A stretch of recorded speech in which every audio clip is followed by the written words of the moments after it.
மனைவி கணவனை பார்த்து, இன்னாங்க இப்படி என்னை வம்பளம் மாட்டி விட்டீங்க, உங்கள் சட்டையை தோட்டக்காரனை கொடுத்துட்டீங்களா அப்படின்னு சொல்லி கேட்டாங்களாம். ஆமாம், நேற்று தான் அவன் சட்டை ரொம்ப கிழிஞ்சிருந்தது, அதனால் தோட்டக்காரனுக்கு என் சட்டை கொடுத்துட்டேன். இல்லைங்க, காலையில் உங்கள் மேலே இருந்த கடுப்பில் பூரி கட்டையாலே அவனை அடித்து சாத்திட்டேன், அதனால தான் நீங்கள் நினச்சிட்டு அடிச்சிட்டேன், மன்னிச்சிங்க அப்படின்னு சொல்லி சொன்னாங்களாம். குடும்பங்களிலே பொதுவாக நீ பெரியவனா நான் பெரியவளா என்ற அந்த ஈகோ, பொதுவாக இந்த ஈகோவுக்கு சைக்காலஜிஸ்ட் என்ன சொல்லுவாங்கன்னா எட்ஜிங் காட் அவுட் அப்படின்னு சொல்லுவாங்க. எங்கு எவர் ஒருவர் தான் அல்லது என்னால் தான் எல்லாம் முடியும் அல்லது தான் என்ற அகங்காரம் கொண்டு வாழுகின்ற போது ஒரு விதத்திலே கடவுளை நாம் ஒதுக்கி வைக்கிறோம், நம்முடைய வாழ்க்கையினுடைய சூழல்களிலிருந்து அவரை பிரித்து தனியே வைக்கிறோம் என்று சொல்வார்கள். ஆண்டவரே இயேசுவுக்குள் பிரியமான சகோதர சகோதரிகளே, இன்றைக்கு வாசிக்கப்பட்ட நற்செய்தி ரொம்ப அழகான நற்செய்தி. சீடர்களை பார்த்து ஆண்டவர் இயேசு சொல்வார், நீங்கள் பேறு பெற்றவர்கள் என்று சொன்னால் உங்களுடைய கண்கள் என்ன செய்யுது? காண்கின்றன. நீங்கள் பார்க்குறீங்கள, கண்கள் காண்கின்றன. உங்கள் காதுகளும் பேறு பெற்றவை, கேட்கின்றன. எந்த பிரச்சனையும் இல்லை. நான் பேசுறது உங்களுக்கு கேட்குதா? கேட்குது தானே? எந்த பிரச்சனையும் இல்லை. நான் முன்னாடி நிற்கிற ஆள் தெரியுது தானே? அப்போ உங்கள் கண்ணில் எந்த பிரச்சனையும் இல்லை. அப்போ சீடர்களை பார்த்து ஆண்டவர் இயேசுதான் சொல்லுகிறார், உங்கள் கண்கள் பேறு பெற்றவை, உங்கள் காதுகளும் பேறு பெற்றவை. எசாயாவினுடைய இந்த வார்த்தைகளை சொல்லி, ஏன் நீங்கள் உவமைகள் வாயிலாகவே பேசி கொண்டிருக்கிறீர்கள் என்று சீடர்களுடைய கேள்விகளுக்கு பதில் மொழிகளாக நேற்றைய நற்செய்தியினுடைய தொடக்கமாக இன்றைய நற்செய்தி வாசகம் சீடருடைய கேள்விகளுக்கு பதில் மொழியை கொடுக்கிறார் ஆண்டவர் இயேசு. வந்தபடி நம்முடைய பாதுகாவலி புனித அல்போன்சம்மாவினுடைய ஆண்டு பெருவிழாவை நாம் கொண்டாட இந்த முதல் நாளிலே கொடியேற்றத்தோடு கடந்த ஆண்டு விழா நாளிலிருந்து இந்த ஆண்டு விழாவை தொடங்குகிற இந்த நாள் வரை, இந்த ஆண்டு முழுவதும் தொடக்கத்திலே முன்னுரையிலே பங்கு சொன்னது போல ஆண்டு முழுவதும் கடவுள் நமக்கு செய்த அத்தனை நன்மைகளுக்கு நன்றி சொல்லுகின்ற ஒரு அற்புதமான நாள்தான் இந்த ஆண்டு பெருவிழாவை துவங்கி நாம் கொண்டாடி கொண்டிருக்கிறோம். உங்கள் கண்கள் பேறு பெற்றவை, உங்கள் காதுகளும் பேறு பெற்றவை. ஏன்னா இந்த இடத்துல இந்த ஆலயம் அமைவதற்கு எவ்வளவு சுமைகள், எவ்வளவு சவால்கள், எவ்வளவு பாடுகள், எவ்வளவு துன்பங்கள் பெரியவங்களுக்கு தெரியும். அவைகளையெல்லாம் கடந்துதான் இந்த அழகாக நாம் பார்க்கக்கூடிய இந்த அற்புதமான ஆலயத்தை பெற்று கொண்டிருக்கிறோம். அதுவும் இந்த ஆலயமானது இந்தியாவினுடைய முதல் புனிதையான புனித அல்போன்சம்மாவுக்கு அர்ப்பணிக்கப்பட்டிருக்கிறது என்பது உண்மையிலேயே அவரை நம்முடைய பாதுகாவலியாக பெற்று கொண்டிருப்பதிலே நாம் ஒவ்வொருவருமே பேறு பெற்றவர்கள் தான். அல்போன்சம்மாவுடைய வாழ்க்கையை நாம் ரொம்ப ஒரே வார்த்தையில் சொல்லணும்னா அவருடைய வாழ்க்கை இஸ் ஈக்குவல் டு சிலுவை, கிராஸ், அவ்வளோதான். ஒவ்வொரு நாளும் அது குழந்தை பருவத்திலே வளர்ந்த நாளாக இருக்கட்டும், அல்லது பள்ளி பருவத்திலே படித்த ஒரு இளம் சிறுமியாக இருக்கட்டும், அல்லது திருமணம் செய்து வைக்க வேண்டும் என்று அவருடைய சிற்றன்னை அடம்பிடிக்கிற போது தன்னுடைய அந்த கால்களை அந்த நெருப்பில் உள்ளே இட்டு அதன் வழியாக துறவர வாழ்வுக்கு அவர் அடியெடுத்து வைத்த நாளாக இருக்கட்டும், துறவு வாழ்விலே அவர் வாழ்ந்த வாழ்க்கையாகட்டும், ஒவ்வொரு வாழ்வின் தலமும் அவர் அடியெடுத்து வைத்த ஒவ்வொரு நிலையிலுமே அவர் சந்தித்தது சிலுவை, சவால்கள், துன்பங்கள், பிறரால் இகழப்பட்ட ஒதுக்கப்பட்ட தருணங்கள். இவைகள்தான் புனித அல்போன்சா அப்படின்னு சொன்னாலும் நம்முடைய நினைவலைகளுக்கு என்ன அலைகளுக்கு நாம் கொண்டு வர கூடியவை. சரி, இதோடு இன்றைக்கு நாம் வாழ்ந்து கொண்டிருக்கிற இந்த வாழ்க்கை சூழல்களை எடுத்துக்கொள்வோம்.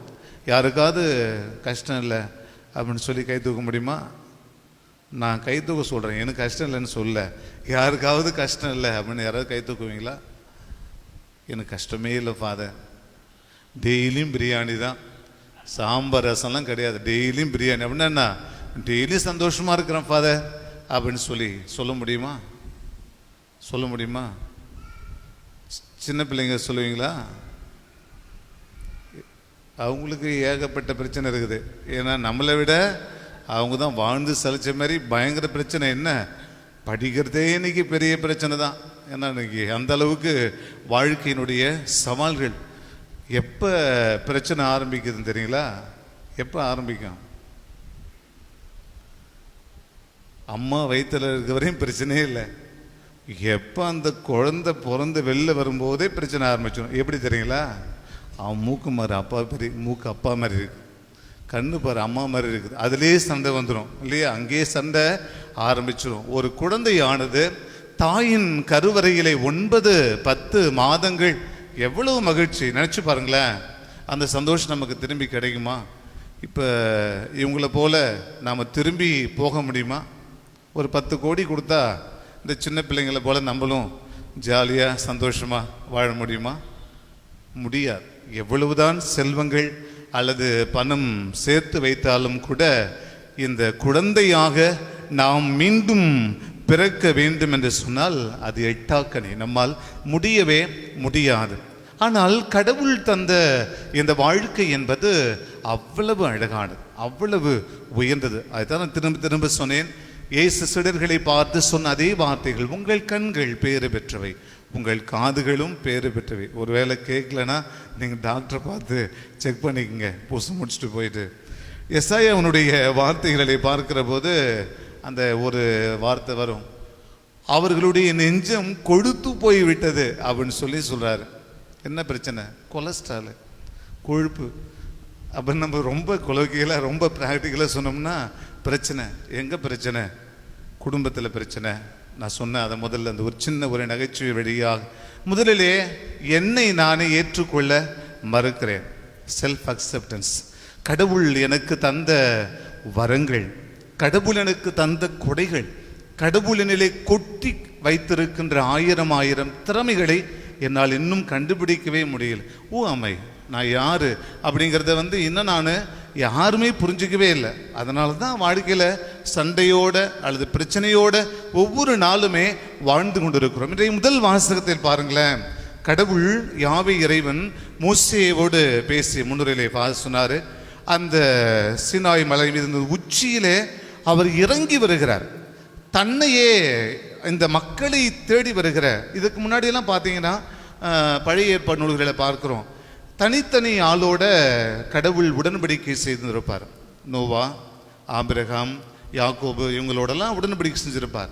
ஆனால் முதலிலே ஒரு மக்களினத்தோடு கடவுள் உடன்படிக்கை செய்து கொள்கிறார் என்று சொன்னால் இந்த இஸ்ரேல் மக்களினம். ஆகவே இந்த மக்களினத்தோடு கடவுள் உடன்படிக்கை செய்து கொள்ள விரும்புகிற கடவுள் என்ன செய்கிறார்? 2 நாட்கள் அவங்கள தூய்மைப்படுத்தட்டும், துணியெல்லாம் துவைச்சி அவங்கள சுத்தப்படுத்தட்டும்.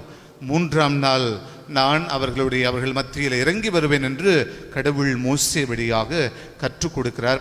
கடவுளோடு பேசுவதற்காக அந்த மலை உச்சியின் மீது மோசே ஏறி சென்றார் என்று இன்றைய முதல் வாசகம் முற்று பெற்றது. ஆக கடவுளுக்கும் நமக்கும் இடைப்பட்ட உறவு என்ன? ஒவ்வொரு நாளும் இந்த பலிப்பீடம், கல்வாரி பலிப்பீடமாக ஒவ்வொரு நாளும் ஆண்டவர் இயேசு தன்னையே அப்பரச வடிவிலே பலியாக தருகிறார், தன்னையே பலியிடுகிறார். பலி பொருளும் அவர்தான், பலியிடுகிறவரும் அவர்தான், பலிப்பீடமும் அவர்தான். ஆக இந்த 3 நிலைகளிலே உணவின் வடிவில் ஆண்டவர் இயேசு நம்மை தேடி வருகிறார் என்று சொன்னால், இந்த இயேசுவினுடைய சிந்தனைகள், இயேசுவினுடைய எண்ணங்கள், இயேசுவினுடைய உள்ளத்து உணர்வலைகள் நமதாக மாற்றம் பெற வேண்டும். அப்படி மாற்றம் பெறுகிற போது சிலர்களை பார்த்து இயேசு சொன்னார் இல்லையா, உங்கள் கண்கள் பேறு பெற்றவை, உங்கள் காதுகளும் பேறு பெற்றவை. அன்பர்களே, நம்முடைய வாழ்க்கையிலே பல நேரங்களிலே குடும்பத்திலே சந்திக்கிற சவால்கள் என்ன? ரொம்ப என்ன சொல்றது, அடிப்படையில் ரொம்ப பார்க்கும்போது பிறரை ஏற்றுக்கொள்ளாதது அல்லது பிறரை குறைநிறைகளோடு நம்மால் ஏற்றுக்கொள்ள முடியாத ஒரு பரிதாபமான ஒரு சூழல். நான் சொன்னேன், என்னை நானே அல்லது தன்னைத்தானே ஒருவர் ஏற்றுக்கொள்ள முடிவதில்லை என்று சொன்னால் நிச்சயமாக பிறரையும் ஏற்றுக்கொள்ள முடியாது. என்னுடைய குறைகள் என்ன, என்னுடைய நிறைகள் என்ன எனக்கு தெரியும். அதே போல என்னுடைய கணவன், என்னுடைய மனைவி, அவரிடத்தில் இருக்கிற குறை என்ன, நிறை என்ன எனக்கு தெரியும். ஆக என்னை நான் முதலிலே ஏற்றுக்கொண்டு அன்பு செய்கின்ற போது என்னுடைய கணவனையும் என்னுடைய மனைவியும் என்னால் அன்பு செய்ய முடியும். பெற்றோர் பிள்ளைகளாக, பிள்ளைகள் பெற்றோராக, உடன்பிறப்புகள், உறவுகள், சொந்தங்களாக நாம் இந்த உறவு வாழ்விலே வாழ்ந்து கொண்டிருக்கிறோம். இந்த உறவு வாழ்வு என்பது ஒரு விதத்திலே கடவுள் எப்படி இந்த மோசே வழியாக இஸ்ரேல் மக்களோடு இந்த உடன்படிக்கை செய்து கொண்டார். இது நான் உங்கள் கடவுள், நீங்கள் என் மக்கள், நான் உங்கள் தந்தை என்கின்ற அளவிற்கு இதோ தந்தையாகிய கடவுள் இந்த மக்களோடு உடன்படிக்கை செய்து கொள்ள முன் வருகிறார். இந்த பலிபீடத்தின் வழியாக, தன் மகன் இயேசு வழியாக இந்த உடன்படிக்கையை ஒவ்வொரு நாளும் கடவுள் புதுப்பித்து கொண்டே இருக்கிறார். ஒவ்வொரு நாளும் அந்த ரினியூவல் நடந்து கொண்டே இருக்கிறது. இந்த புதுப்பிக்கின்ற பணி நம்மில் தனிப்பட்ட விதத்திலே நடைபெற வேண்டும் என்று சொன்னால், இந்த கல்வாரி பலியின் இந்த பலிபீடத்திலிருந்து பெற்றுக்கொள்ளுகிற இந்த இயேசுவை உணவின் வடிவில் நாம் பெற்றுக்கொள்ளுகிறோம் என்று சொன்னால், இந்த இயேசு உணவின் வடிவில் வந்து நம் உடலாக மாறுகிறார், நம் உயிராக மாறுகிறார், நம் சுவாச காற்றாக மாறுகிறார். இந்த உடல் உயிரோடு வாழ்வதற்கு இரத்தம் அவசியம், இரத்தமாக மாறுகிறார். ஆக நம் உடலாக, உயிராக, உறவாக, இரத்தமாக, நமது சொந்தமாக, நம்மோடு உறவு ஒன்றிப்பிலே ஆண்டவர் இயேசு தன்னையே முழுவதுமாக இணைத்துக் கொள்ளுகிறார், கரைத்துக் கொள்ளுகிறார். இந்த இயேசுவை ஒவ்வொரு பலியிலே நாம் பெற்றுக்கொள்ளுகிற போது நம்முடைய பாதுகாவலி அல்போன்ஸ் அம்மா எப்படி தன்னுடைய வாழ்விலே, அவர் வாழ்ந்த ஆண்டுகள் எத்தனை வருஷம்? 39. உபதேசர் 3 வருஷம் சேர்த்துட்டாரு. 36 ஆண்டுகள். இன்னொரு புனிதரும் அதே வருஷம்தான் வாழ்ந்தார். யாரு? அவர் ரொம்ப ஃபேமஸான புனிதர். அவர் யாரு? அந்தோனியர். 36 வருஷம் தான் வாழ்ந்தார். அதுபோல் சிறுமலர்லாம் பார்த்து ரொம்ப குறைந்த வயது. நிறைய புனிதருடைய வாழ்க்கையில பார்க்கிற போது கடவுளை யார் யாரெல்லாம் அன்பு செஞ்சாங்களோ அவங்களை சீக்கிரமாகவே அவங்களுக்கு டிக்கெட்டு கூப்பிட்டுட்டார். ஃப்ரீ விசா கொடுத்து சீக்கிரம் வந்து சேருங்க, வாழ்ந்தது போதும் அப்படின்னு சொல்லி கடவுள் கூப்பிட்டுட்டான்னு சொல்லுவாங்க. அப்போ அந்த அளவிற்கு புனித அல்போன்ஸ் அம்மா வாழ்ந்த ஆண்டுகள் குறைவு, 36 ஆண்டுகள். ஆனாலும் இந்த 36 ஆண்டுகளிலே தான் அனுபவித்த துன்பங்கள், வேதனைகள், சவால்கள், அந்த பிறந்த குழந்தையாக பிறந்த நாளிலிருந்து, பிறக்கின்ற போதே தாயானவள் இறந்து விடுகிறார். அந்த வாழ்க்கையிலே ஒவ்வொரு அவர் அடியெடுத்து வைத்த போதும் அங்கே சவால்கள் காத்து கொண்டு இருந்தன.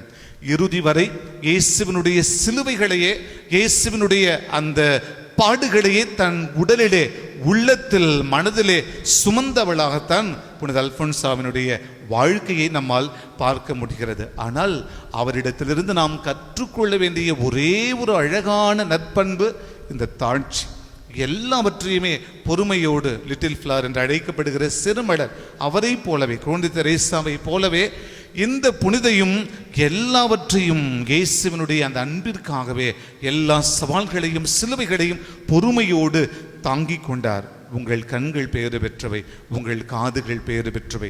நாம் பெற்றுக்கொண்ட இந்த அழகான வாழ்வு, நாம் பெற்றுக்கொண்ட இந்த அழகான உறவுகள், உடன்பிறப்புகள், சொந்தங்கள், இவர்களுக்காக நாம் இந்த நாளிலே நாம் கடவுளுக்கு அற்புதமான விதத்திலே நன்றி சொல்ல வேண்டிய நாள். என்று சொன்னேன் தொடக்கத்திலே, ஈகோ அல்லது யார் ஒருவர் தன்னை உயர்த்தி கொள்கிறார், அல்லது எவர் ஒருவர் என்னால் மட்டும் சாதிக்க முடியும், ஒரு விதத்தில் பாசிட்டிவ், ஓகே, ஆனால் நான் என்ற அகந்தையோடு வாழுகிற போது நாம் கடவுளை ஒருபுறம் ஒதுக்கி வைக்கிறோம், தள்ளி வைக்கிறோம். அந்த தன்னை உயர்த்துகிற அல்லது தான் என்ற அந்த நிலையை மாறி எல்லோரும் குடும்பத்திலே உறவுகளாக வாழ இன்றைய முதல் வாசகத்தின் வழியாக தந்தையாம் இறைவன் அன்போடு அழைக்கிறார். இதை நற்செய்தி வழியாக ஆண்டவர் இயேசுவும் இதோ இந்த நாளிலே நாம் பெற்றுக்கொண்ட இந்த அற்புதமான ஆண்டு பெருவிழாவினுடைய தொடக்க நாளில் புனித அல்போன்சா வழியாக நமக்கு எல்லா விதமான ஆசிரையும் வரங்களையும் அள்ளி பொழிகிறார். நாம் செய்ய வேண்டியது ஒன்றே ஒன்றுதான், புனித அல்போன்சம்மாளை போல தாட்சி நிறைந்த வாழ்வு. குடும்பத்திலே ஒரு விதத்தில் பார்த்தீங்கன்னா இந்த கண்களுக்கும் காதுகளுக்கும், ஒருவேளை காது கேட்கவே இல்லைன்னு வச்சுங்களேன், வீட்டில் ஒருவேளை ஹஸ்பண்டுக்கு காது கேட்கல அல்லது மனைவி காது கேட்கலன்னா பிரச்சனையே இல்லை. எவ்வளோ திட்டினாலும் அவர் சிரிச்சுக்கிட்டே தான் இருப்பார். நம்ம சிரிச்சுக்கிட்டே திட்டிக்கலாம். ஆனாலும் ஆண்டவர் இயேசு இன்றைக்கு நமக்கு தருவது, உங்கள் கண்கள் பேறு பெற்றவை, உங்கள் காதுகளும் பேறு பெற்றவை. இறைவா, பெற்றுக்கொண்ட இந்த வாழ்க்கை நீர் எங்களுக்கு இலவசமாகவே தந்தது. பெற்றுக்கொண்ட எங்களது அன்பு பெற்றோர், பிள்ளைகள், உறவுகள், சொந்தங்கள் இவைகள் எல்லாமே நீர் இலவசமாக எங்களுக்கு தந்தவர்கள்தான். இவர்கள் வழியாக புனித அல்போன்சம்மாவை போல தாட்சி நிறைந்த உள்ளத்தோடு மகிழ்ச்சி நிறைந்த வாழ்வை நோக்கி பயணிக்க, உறவெனும் சமூகத்தை நாங்கள் குடும்பத்திலிருந்து துவங்க, உறவின் உன்னதமான உம்மை ஒவ்வொரு வழியிலும் அன்பு திருமகன் இயேசு வழியாக கண்டுகொள்ள எங்களுக்கு அருள்தாரும். புனித அல்போன்சம்மாளை போல நாங்களும் சமால்களை இன்றைக்கு நவீன உலகிலே நாங்கள் வாழ்ந்தாலும் ஒவ்வொரு நாளும் அடியெடுத்து வைக்கிற நேரங்களில் எல்லாம் இடிகள் போல குவிகின்ற துன்பங்களை, பல்வேறு நோய்களை, உடல் உள்ள மனம் சார்ந்த நோய்களை, பல்வேறு குடும்ப சிக்கல்களை, உறவு வாழ்விலே சந்திக்கின்ற விரிசல்களை, இவைகளை எல்லாம் கடந்து நாங்கள் புது மனிதர்களாக உம்மில் உருவெடுக்க, உறவில் எங்கள் இணைத்து கொள்ள, ஒவ்வொரு குடும்பமும் உறவிற்கு முதன்மையிடம் தருகிற குடும்பமாக, தாட்சி நிறைந்த குடும்பமாக, திரு குடும்பமாக வாழ்ந்திட வளர்ந்திட வரங்களை தாய் இறைவா என்று புனித அல்போன்சம்மாவினுடைய வல்லமையுள்ள பரிந்துரை வழியாக கேட்டு மன்றாடுவோம்.